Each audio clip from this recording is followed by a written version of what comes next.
सबसे पहले तो शौर्य और आदर्श के लिए तालियां इसलिए होनी चाहिए कि ये सभागार में अगर कोई डांस करने वाला होता तो ये सभागार भरा होता। पर आप लोग कविताएं सुन रहे हैं तो आप लोग बेशक देश के वो लोग हैं जिनकी वजह से देश चल रहा है। तो आदर्श और शौर्य के लिए एक बार जोरदार तालियां और एक बार खुद के लिए जोरदार तालियां। तो अभी बोल रहे थे कि मैं आऊंगा तो बम बारूद की बात करूंगा। भाई मत करना बम बारूद की बात। तुम प्रेम पढ़ो माता जी यही आज कबूल हो जाएगा सारा दिन सब बता दो। नहीं ऐसा नहीं है। अब बम बारूद की बात नहीं करता हूँ पर बात करता हूँ देश की, क्योंकि इसमें मुझे हरिओम पवार साहब की लाइन याद आती है कि मैं वो कलम नहीं हूँ जो बिक जाती दरबारों में, मैं शब्दों का दीप सिखा हूँ अंधियारों चौबारों में, मैं वाणी का राजदूत हूँ, सच पे मरने वाला हूँ, डाकू को डाकू कहने की हिम्मत करने वाला हूँ मैं, मेरी कलम वचन देती है अंधियारों से लड़ने की, राजमहल के राजमुकुट के आगे जाके अड़ने की, उस कवि का मर जाना अच्छा है जो खुददार नहीं, देश जले मैं कुछ ना बोलूं मैं ऐसा गद्दार नहीं। तो हरिओम पवार साहब की ये पंक्तियां थी। अब मैं शुरू करता हूँ। और अभी जो शौर्य और आदर्श उन्होंने शुरू किया और जिस कम उम्र में शुरू किया है, तो कुछ ढिबरी जैसे लोग तुम्हें गिराने की कोशिश करेंगे तो उस पर ध्यान मत देना कि क्योंकि एक घास की तरह रहो। घास की तरह कैसे? तो हम तो तृण है वसुधा के, हम तो तृण है वसुधा के, खूब झेले धूप बरसात, हम तो तृण है वसुधा के, खूब झेले धूप बरसात, ढिबरी बुझ जाए फूक से, ढिबरी बुझ जाए फूक से, खुद को माने सूर्य प्रकाश। अभी देश भर में जो भी चर्चाएं चल रही हैं, चाहे दिल्ली में आंदोलन हो रहा है या फिर अभी रांची में हो रहा है, तो जब भी देश में आंदोलन होता है तो एक बात बहुत उठती है, ब्राह्मणवाद, मनुवाद। तो इसमें केवल बदनाम करने के लिए किया जाता है। असल में उन्होंने इतिहास नहीं पढ़ा और पढ़ा तो उन्होंने मनुस्मृति भी नहीं है, ज्ञान तो उनको कुछ नहीं है। तो ऐसा है कि ये देश किसी जाति से नहीं चलता। तो उसमें मैंने पढ़ता हूँ कि लड़े हैं ठाकुर बनिए भी, लड़े हैं ठाकुर बनिए भी, ब्राह्मण ने लाज बचाई है, लड़े हैं ठाकुर बनिए भी, ब्राह्मण ने लाज बचाई है, जिस जूते को चमकाते तुम, जिस जूते को चमकाते तुम वो शूद्र घरों से आई है, जिस जूते को चमकाते तुम वो शूद्र घरों से आई है, भेदभाव का नहीं विभाजन, वर्ण व्यवस्था कोई भेदभाव का विभाजन नहीं है। ये जो छुआछूत की और चीजें जो बताई जाती हैं, इसका कोई भी प्रामाणिक इतिहास नहीं रहा है। ये अंग्रेजों के आने के बाद ऐसा गढ़ा गया है और उससे पहले अगर आप पूरा इतिहास पढ़ेंगे तो आपको कहीं भी ऐसी चीजें नहीं मिलेगी कि लड़े हैं ठाकुर बनिए भी, ब्राह्मण ने लाज बचाई है, जिस जूते को चमकाते तुम वो शूद्र घरों से आई है, भेदभाव का नहीं विभाजन, व्यवस्था वर्ण का लेखा है, राम ने सदई का जूठा खाया हमने आंखों से देखा है, राम ने सदई का जूठा खाया हमने आंखों से देखा है। कि और जो भी होता है, चाहे दिल्ली में हुआ, रांची में हो रहा है, तो सत्ता के ऊपर बात होती है।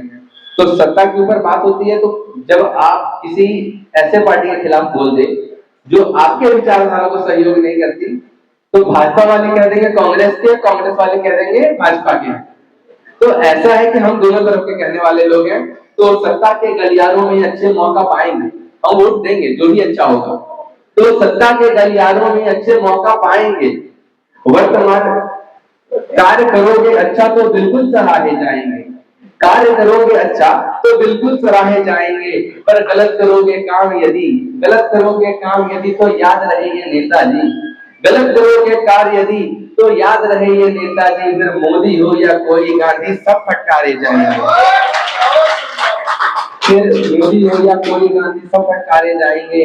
और सच को ठुकराने से पहले बात सभी को पता है कि कभी भी भारत में लड़ाई नहीं रही है जाति, पर लोग भड़काने के लिए ऐसा कहते हैं।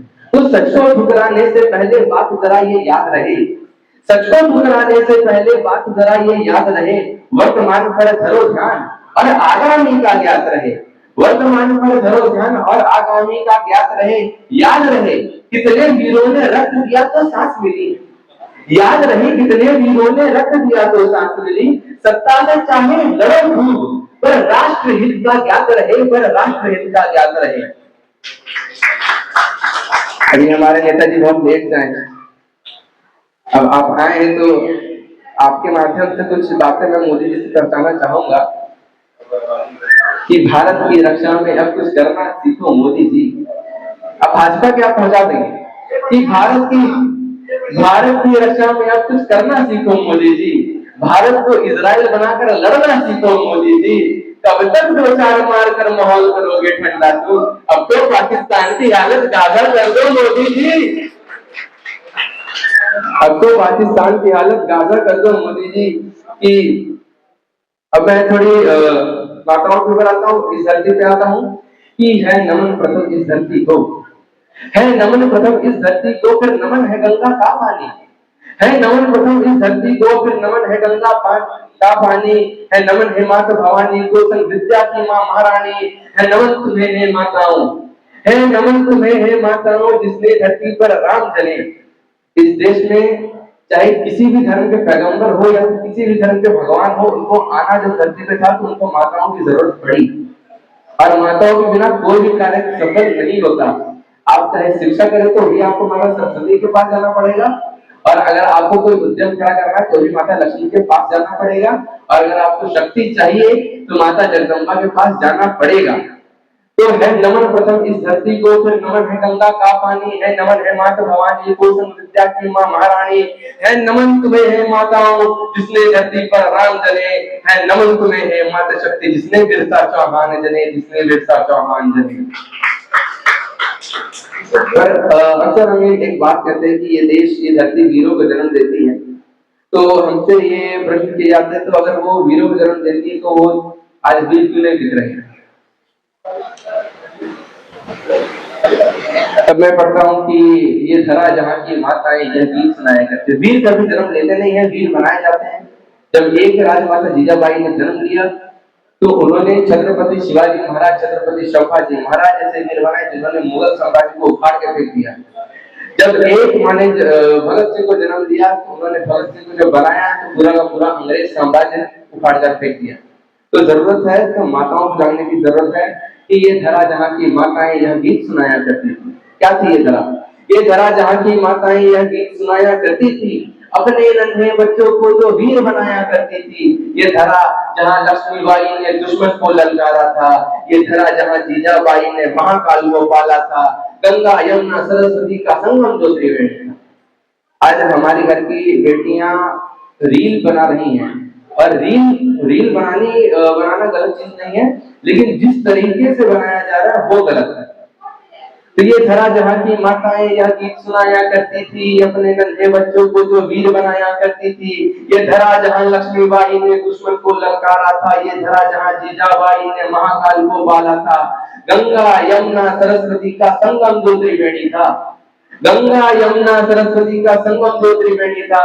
महिलाओं को नचाना जहां अपराध की श्रेणी में था, वहां की माताएं अपने बच्चों को रंगरेज बनाने लगी। अरे जिनको बनाने थे वीर वो रील बनाने लगी, जिनको बनाने थे वीर वो रील बनाने लगी। अब एक गीत पढ़ता हूँ, उसके बाद अपनी जगह लूंगा। भारत को आप कई नामों से बुला सकते हैं। पिछले दिनों जब वर्तमान सरकार ने इंडिया की जगह भारत शब्द का इस्तेमाल किया, उस पर भी कुछ लोगों को ऐतराज था। तब उसमें मैं कहता हूँ कि आप भारत को किन नाम से बुला सकते हैं, केवल भारत और इंडिया के नाम से तो नहीं बुला सकते। कि तुम प्रेम कहो, तुम प्रीत कहो, तुम प्रेम कहो, तुम प्रीत कहो, तुम राम कहो या गीत कहो, तुम प्रेम कहो, तुम प्रीत कहो, तुम राम कहो या गीत कहो, तुम कृष्ण कहो, तुम कर्ण कहो या कुरुक्षेत्र का धर्म कहो, तुम कृष्ण कहो, तुम कर्ण कहो या कुरुक्षेत्र का धर्म कहो, तुम वाल्मीकि या तुलसीदास चाहो तो संत कबीर कहो, तुम शीश झुका कर कहो श्याम या जय जय हिंदुस्तान कहो या जय जय हिंदुस्तान कहो, तुम कालिदास के मेघदूत बाबा के कालिदास कहो, तुम गौतम बुद्ध की महासाधना या कलिंग की जीत कहो, तुम ज्ञान कहो, विज्ञान कहो या एकलव्य का दान कहो, तुम बिरसा मुंडा सिंधु कान्हू जय जय हिंदुस्तान कहो, तुम जय जय हिंदुस्तान कहो, तुम वीर शिवाजी महाराणा या फिर चेतक चौहान कहो, तुम वीर शिवाजी महाराणा या फिर चेतक चौहान कहो, तुम चंद्रगुप्त या बंदा सिंह या फिर शंभू की जान कहो, तुम हल्दी घाटी की मिट्टी या फिर खुदीराम बलवान कहो, तुम हल्दी घाटी की मिट्टी या फिर खुदीराम बलवान कहो, तुम शीश झुका कर कहो श्याम या जय जय हिंदुस्तान कहो, या जय जय हिंदुस्तान कहो, या जय जय हिंदुस्तान कहो, तुम मंत्र कहो तुम तंत्र कहो, चाहो तो तुम लोकतंत्र कहो, तुम होली दिवाली रामनवमी सरहद की कोई जंग कहो, तुम कलम कहो तलवार कहो या प्रेम का मीठा सार कहो, तुम शीश झुका कर कहो श्याम या जय जय हिंदुस्तान कहो, या जय जय हिंदुस्तान कहो। अब अंतिम कविता पढ़ता हूँ, फिर अपनी जगह लूंगा कि हमने अनेकों गीत लिखे हैं भारत माँ के वंदन के, हमने अनेकों गीत लिखे हैं भारत माँ के वंदन के, इस माटी के चंदन के और वीरों के अभिनंदन के। बिरसा मुंडा को हमने आजादी का भगवान लिखा, बिरसा मुंडा को हमने आजादी का भगवान लिखा, लहू के अपने कतरे से बस जय जय हिंदुस्तान लिखा। तुम पूज रहे हो वीर भगत को जो झूले थे फांसी पे, तुम पूज रहे हो वीर भगत को जो झूले थे फांसी पे, तुम नमन कर रहे उनको जो बलिदान हुए हैं घाटी पे, तुम शेखर बिस्मिल के चरणों में जा जा फूल चढ़ाते हो, तुम गांधी नेहरू की बातें जा दुनिया में दर्शाते हो। है भारत कितना भव्य हमारा जा जा कर बतलाते हो, परदेश में बैठे गद्दारों को मौन कराना पाते हो, परदेश में बैठे गद्दारों को मौन कराना पाते हो। तुम करते तो हो बात सदा स्वराज बनाने वाले की, तुम करते तो हो बातें बस इतिहास बनाने वालों की, तुम लाल बहादुर की बातों को, तुम लाल बहादुर के नारों को हरदम खूब लगाते हो, पर ये वो लोग क्या उन नारे को सत्य बना भी पाते हैं। लाल बहादुर शास्त्री ने नारा दिया था जय जवान जय किसान, पर देश में आज सबसे ज्यादा दुर्दशा हमारे जवानों और हमारे किसानों की है। किसान फांसी लगा करके अपने खेतों में मर रहे हैं और हमारे जवान के खिलाफ गंदी गंदी गालियां दी गई आज भी दिल्ली में, और हम नारे लगाते हैं जय जवान जय किसान। कि तुम करते हो बात सदा स्वराज बनाने वालों की, तुम करते हो बातें बस इतिहास बनाने वालों की, तुम लाल बहादुर के नारे को हरदम खूब लगाते हो, पर सच बोलो क्या उस नारे को सत्य बना भी पाते हैं। हमीद कलाम जैसे बेटों ने भारत का पहचान लिखा, कितने भूषण कालिदास ने प्रेम युद्ध बलिदान लिखा, बिहार मराठा राजस्थान को हमने अपनी जान लिखा, काट काट के हमने शीश को जय जय हिंदुस्तान लिखा, काट काट के हमने शीश को जय जय हिंदुस्तान लिखा। बहुत